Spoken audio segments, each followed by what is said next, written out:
Welcome to this week's episode of the Global Intelligence Weekly wrap-up for the week ending November 29th, 2024. This week, we're diving into breaking intelligence stories from around the globe. From the arrest of a Norwegian guard accused of espionage for Russia and Iran, to Canada's diplomatic tensions with India over Sikh separatist violence, and the latest UK espionage cases targeting journalists, we'll uncover the hidden layers behind these headlines. Plus, we explore suspected sabotage of undersea cables in the Baltic Sea, exposing vulnerabilities in critical infrastructure. With over 25 years of experience as a trained intelligence officer, Neil Bisson brings you top-secret level insights and expert analysis into the events shaping global security. Let's get started.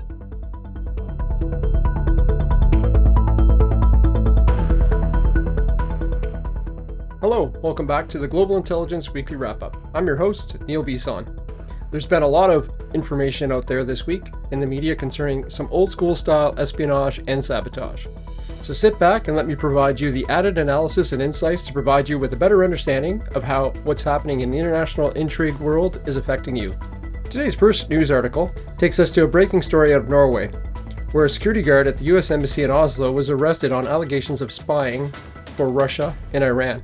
The story, reported by CNN, highlights the ongoing global struggle against intelligence threats. The arrest involves a Norwegian man in his 20s accused of collecting and sharing sensitive information with Russian and Iranian authorities.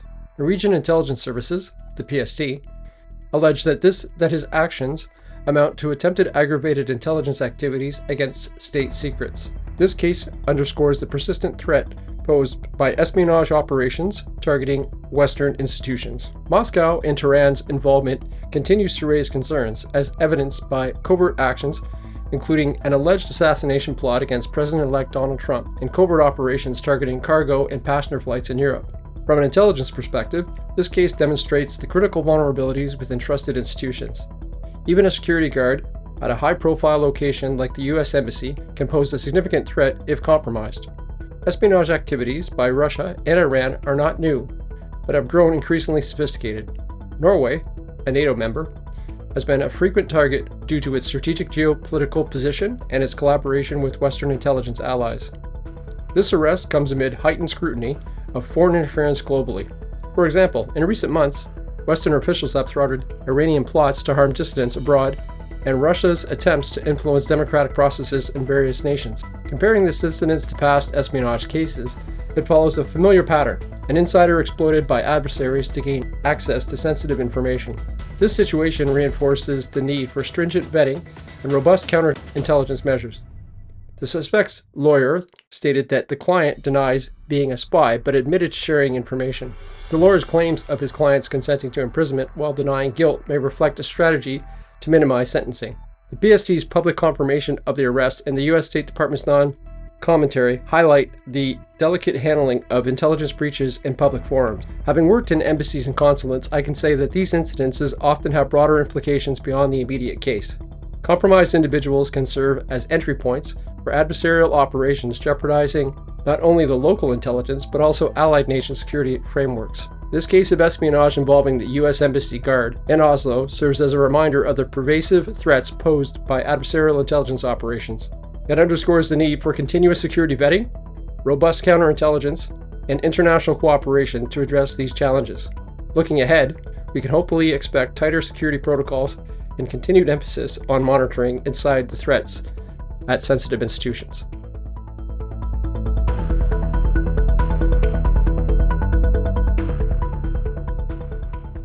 Meanwhile, here in Canada, our next story focuses on a diplomatic flashpoint between Canada and India. Recent allegations tied Indian Prime Minister Narendra Modi and senior officials to a campaign of violence against Sikh separatists in Canada. But the Canadian government has issued a firm denial, saying no evidence links Modi to such acts. Tensions between Canada and India remain high after Canada expelled 6 Indian diplomats last month, accusing them of involvement in an intimidation plot targeting Sikh separatists.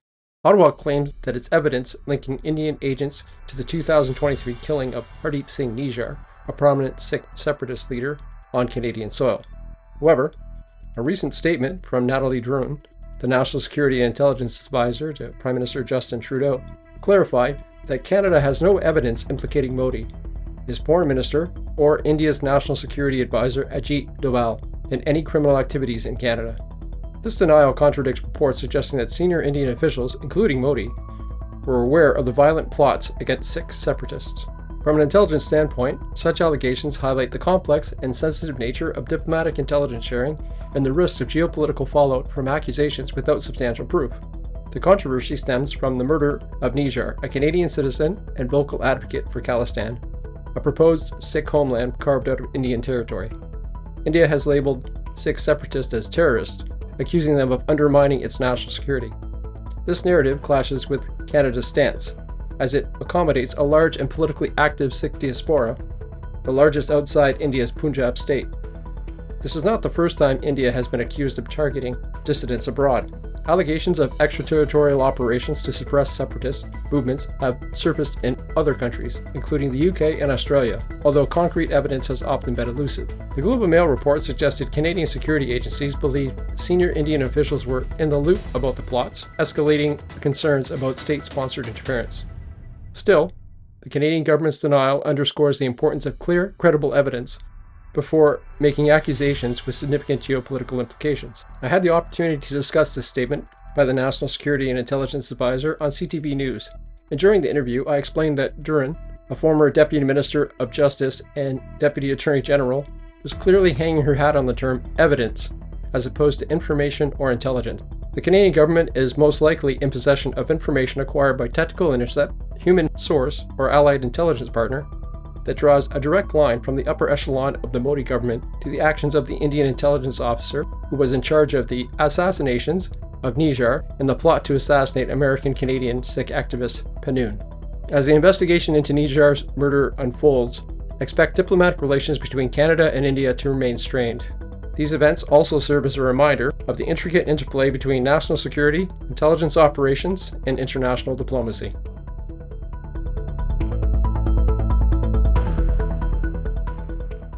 Keeping our attention squarely focused on Canada's National Security and Intelligence Advisor, our next story deals with Prime Minister Trudeau's directive for the renewed national security strategy, tasking his National Security and Intelligence Advisor, Nathalie Drouin, with drafting a framework to strengthen Canada's security, defence, and diplomatic posture. Prime Minister Trudeau's mandate for Nathalie Drouin highlights the urgency of modernizing Canada's national security strategy. The framework is expected to be dynamic, addressing foreign interference, strategic threats, and other evolving challenges.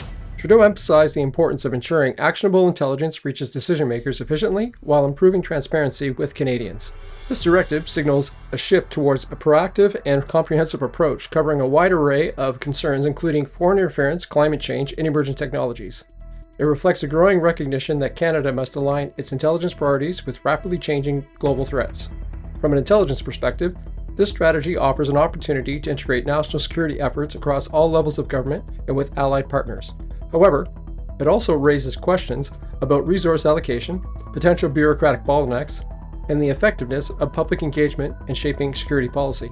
This initiative follows months of heightened focus on national security, with foreign interference, particularly from China and Russia, being a major concern.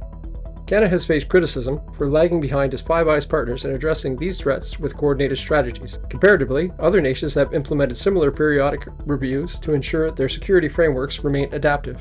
The UK's integrated review of security, defence, development, and foreign policy, for example, offers lessons on incorporating technology and climate considerations into national security. Trudeau's mandate draws attention to the critical role of the National Security and Intelligence Advisor in steering Canada's response to threats. The letter underscores a need for modernization, transparency, and collaboration, setting the tone for Drouin's expanded responsibilities. As a retired CSIS officer, I see this as an important first step towards a more proactive national security and intelligence collection stance. Modern security challenges demand robust interagency coordination, timely intelligence dissemination, and a strategy that balances transparency with operational security. For Nathalie Drouin, this mandate represents a chance to redefine how intelligence supports national decision-making while addressing public concerns about government accountability. Prime Minister Trudeau's directive to Nathalie Drouin to develop a renewed national security strategy is a significant step towards strengthening Canada's preparedness against evolving threats. But it is also a way and a means of trying to demonstrate that in the face of lacking intelligence culture in Canada, the current governing party is trying to make noticeable changes. This move could help to reshape Canada's approach to foreign interference, technological disruption, and global geopolitical shifts. As the strategy develops, it will be critical to monitor how public consultation and interagency collaboration influence its effectiveness.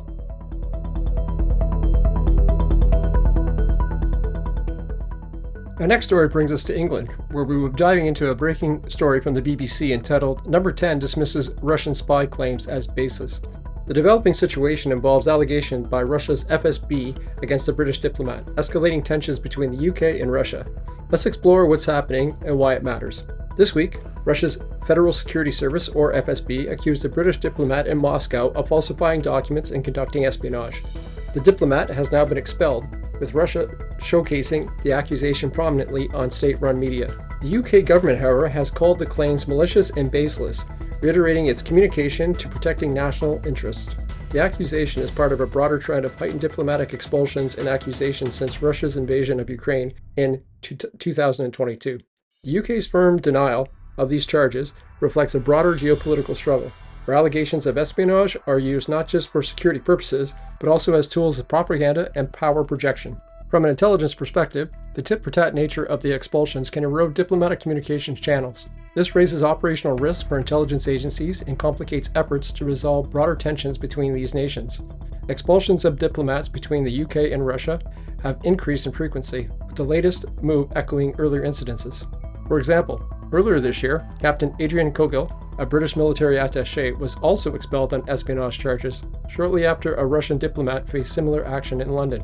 This cycle of retaliation reflects a deeper breakdown in relations, driven by Russia's actions in Ukraine, international sanctions, and Western military aid to Kiev. Recently, the UK lifted restrictions on using Storm Shadow missiles against Russian targets, a decision that likely added fuel to the fire. This case also mirrors past Cold War tactics, where intelligence operatives on both sides were frequently accused, exposed, and expelled in public displays designed to shape public opinion and deter adversaries. Russia's Foreign Ministry spokeswoman, Maria Zakharov, emphasized Russia's stance that the diplomats' actions were deliberate and justified the expulsion. The FSB claims that individuals replaced one of the 6 diplomats expelled in August under similar allegations. These accusations may be more about bolstering domestic support in Russia than legitimate intelligence concerns. Publicizing the expulsion allows the Kremlin to maintain a narrative of foreign hostility, deflecting attention from domestic challenges while signaling its strength in the international arena. As we've seen, this latest incident highlights the fragile state of UK-Russia relations and underscores the growing weaponization of espionage accusations. Whether this leads to further diplomatic expulsions or more covert maneuvers remains to be seen.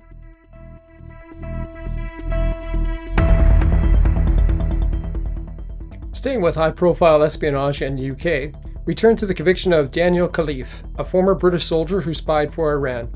His case, involving leaked sensitive information, faked intelligence documents, and even daring prison escape, serves as a reminder of the threats posed by insider espionage.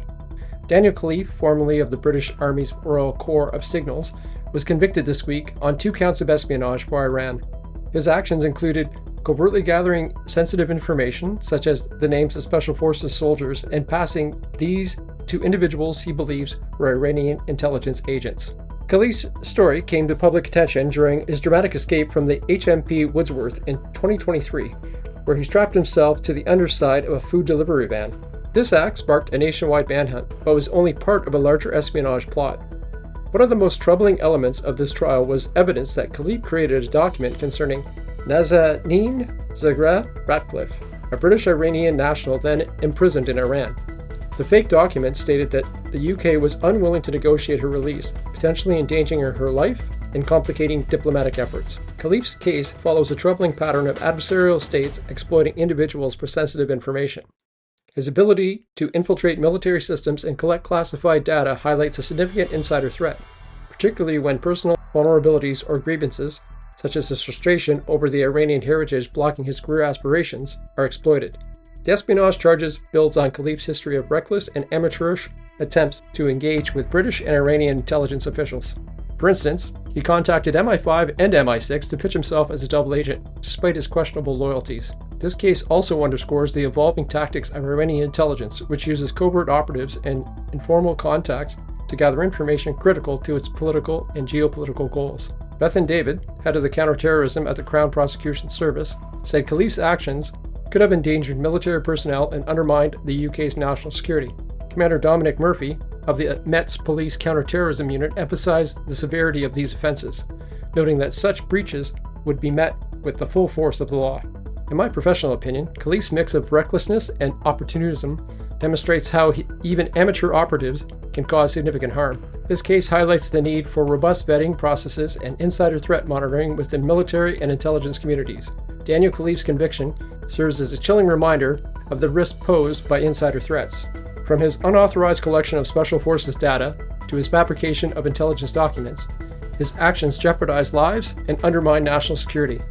Moving forward, this case should prompt heightened vigilance and stricter security protocols to safeguard against similar breaches.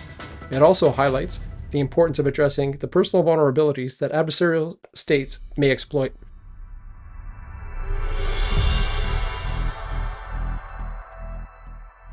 With even more news of espionage coming out of the UK this week, we're examining an explosive case involving a man who admitted to spying for Russia in the UK.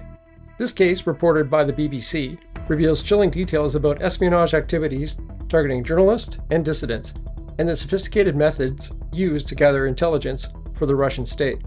The central figure of the story is Orlin Rusev, a Bulgarian national residing in Great Yarmouth, UK. Alongside with another individual, Vizir Zambozov, Rusev had admitted to conspiring to spy on behalf of Russia. Their convictions were revealed during their trial, which also implicates 3 other defendants accused of espionage. One particularly concerning revelation is that Rusev allegedly discussed plans to target journalist Christo Grozev, a Bulgarian investigative reporter for Belikat, who exposed Russian links to the 2018 Salisbury attack. Messages between Rusev and Jan Marsalek, described as a Russian intelligence intermediary, detail options ranging from theft to kidnapping and even murder. This case highlights the continued risk to journalists investigating authoritarian regimes and the links to which adversaries like Russia will go to silence critical voices. Espionage activities like this one aren't new, but what stands out is the level of sophistication. Evidence presented in court includes an arsenal of spy gear, 221 mobile phones, 495 SIM cards, 33 audio recorders, and even an IMSI grabber capable of intercepting mobile communication. The defendants are also accused of possessing over 75 passports, many under false identities. This case is part of a broader trend of adversarial nations using non-state actors and advanced technology to conduct operations abroad. These efforts are not limited to silencing critics, but extend to gathering intelligence on military bases, foreign dissidents, and even staging fake protests to influence geopolitical alliances. For example, one of the operational activities listed in this case involved alleged surveillance of Patch Barracks, a U.S. military base believed to train Ukrainian forces during Russian invasion of Ukraine. Prosecutor Alison Morgan described the defendants as operating with high levels of deceit and engaging in direct surveillance of real-world targets. This aligns with Russia's historical use of espionage as a tool to project power, to stabilize adversaries, and eliminate perceived threats. This case exemplifies how frightening and effective a small spy cell can be. The inclusion of honey trap tactics, using individuals to extract sensitive information, is a classic approach, now paired with cutting-edge surveillance tools. It also underscores how espionage has evolved to target not just governments but individuals, including journalists and dissidents, as strategic assets or threats. This case is yet another reminder of the global reach of espionage activities and the risk posed by individuals who challenge powerful regimes. Revelations from the trial highlight the sophisticated and ruthless nature of Russian intelligence operations. Looking ahead, we may see increasing efforts by state actors to exploit technology and target specific individuals. It's crucial for journalists, dissidents, and even professionals in key industries to understand and mitigate these threats.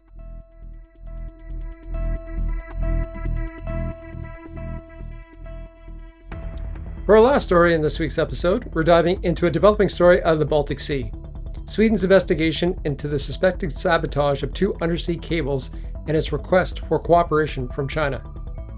This case raises serious concerns about the vulnerability of critical infrastructure and the role of state actors and how they play in the targeting of it.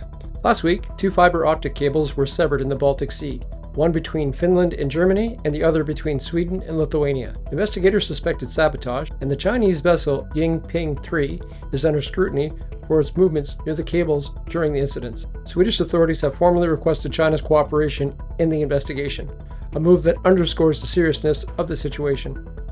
Reports suggest the damage may have been caused by an anchor dragging along the seabed for more than 100 miles, a technique that, while less dramatic than an explosion, is no less impactful in disrupting vital communications infrastructure. Prime Minister Ulf Kristersson has described the Baltic Sea as a high-risk zone reflecting growing threats of state-sponsored or state-enabled activities targeting undersea assets. Undersea cables are critical to global communications and commerce, transmitting vast amounts of information and data across continents. Despite their importance, they remain highly vulnerable to sabotage. This isn't the first incident in the region. The Nord Stream pipeline explosion in 2022 and the Baltic Connector pipeline damage in 2023 both involved suspected sabotage, with speculation pointing to state-sponsored actors. In the Baltic Connector case, a Chinese vessel was also implicated. These recurring events highlight the strategic interest in disrupting infrastructure in the Baltic Sea, a vital corridor for NATO and EU operations. Such actions have broader implications.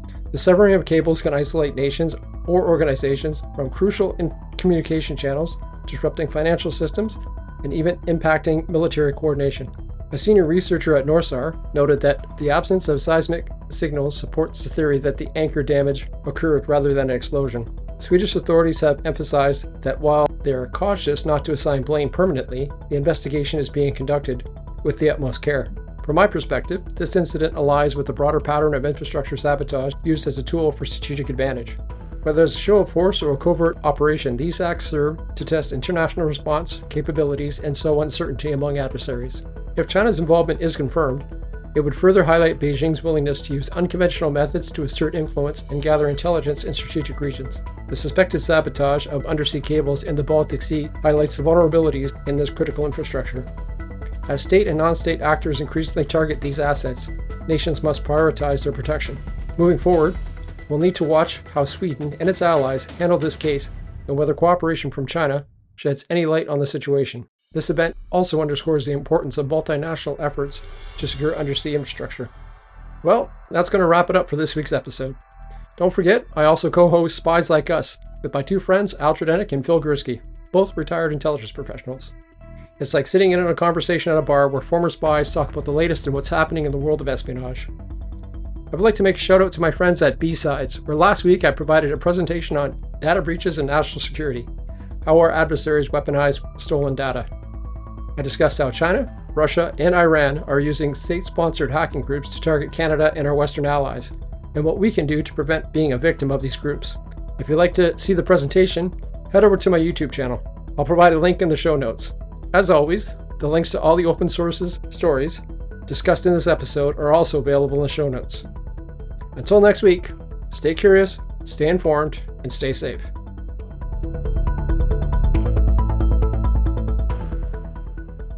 Thank you for joining us for this week's Global Intelligence Weekly Wrap-Up. Each episode is built on meticulous research and expert analysis, offering top-secret level insights into the world of espionage, foreign interference, and global security. If you found today's stories compelling, we'd love for you to like, comment, or share this episode.